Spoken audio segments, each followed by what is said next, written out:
Hello Taurus, this is Natasha from Sapphire Sky Tarot. I'm going to do a reading for you for the week of, third week of May 2020. I have the Two of Swords coming out right away.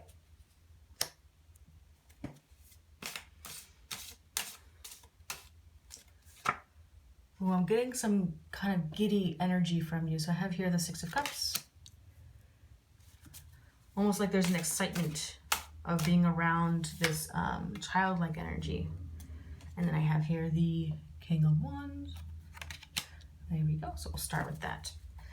So what I love right off the top is all these vibrant colors. So on each card that I have here for you is that each card is vibrant in its own way. Even though some of them might be more like grounded colors, like earthy colors, there's still a vibrancy in them, which is really, really cool. So for you, the Two of Swords, I'm being drawn to this area here. So you've managed to find this really beautiful way of supporting yourself. So I'm getting that because of the material draped over that you've put there, which is really great. So it'd be like you leaning up against a pillow on a wood chair.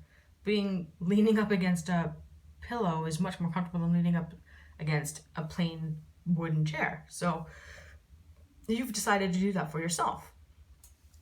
Which brings us to the Six of Cups, which is where that childlike energy is that I'm getting from you. And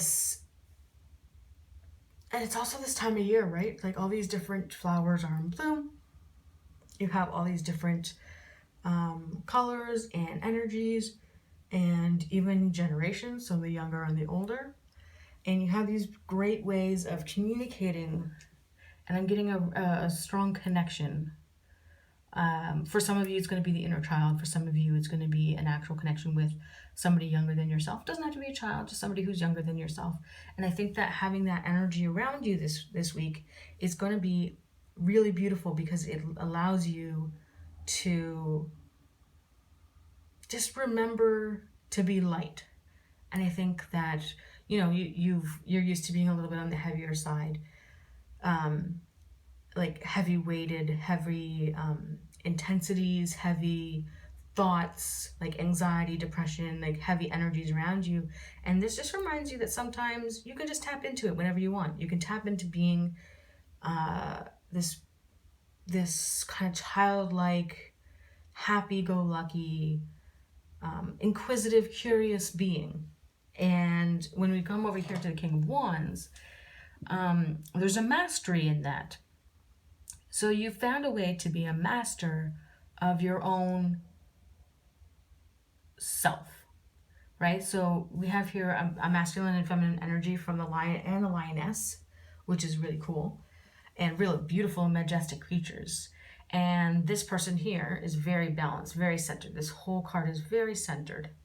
And what's great about that too is that's who you are. You are naturally quite centered. So this is interesting. We're coming out of this energy of being a little bit doused in, you know, heavy media, lots of interesting topics happening right now, some conflicts around the world and the globe, and us trying to figure out how to come together. So this is you figuring out how to come together, and you already mastered that. You were one of the first people to come out and figure out how to master this energy of reconnecting.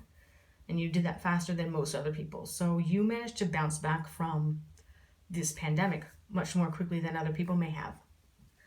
And with the King of Wands, I have you continuing on that path and sharing this wisdom. And interestingly enough, I don't need any clarifiers for this particular reading. I think that it's quite straightforward, and I think that there's not much more that you need right now. You feel quite centered, quite connected, and you're reaching out to the people that you need to talk to or want to talk to, or your support system, or all of the above. And it's exactly what you need right now, and you're already doing it. So congrats on taking care of yourself. Have a wonderful week.